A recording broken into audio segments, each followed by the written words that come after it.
Gavin Parish chats with Cecilia Grant, a performance architect with Oracle Development, about hints for architecting your data for better performance.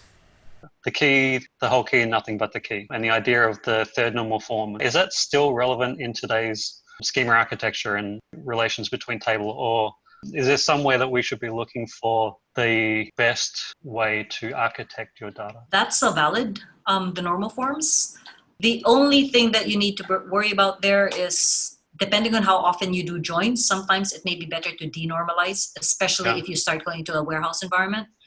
You'll have duplicate data, but it's faster because you don't have to do the join. Also, don't look at just the model itself, but also think of how the access patterns. And that'll help you figure out what the data should look like and how you should structure the data. Can you just explain that bit? Access patterns.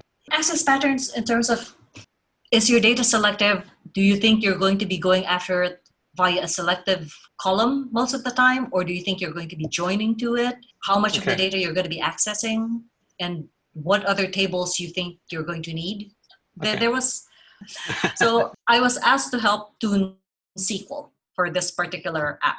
And so every so often I get all these SQL, look at the schema. So you'd always look at the schema, the tables it's accessing versus what they're trying to do. And there was one area where they had this pages and pages long of SQL. And I had asked them, can you describe the model? What's the schema? What's the SQL trying to do? And I was just told, we can't, it's too complicated.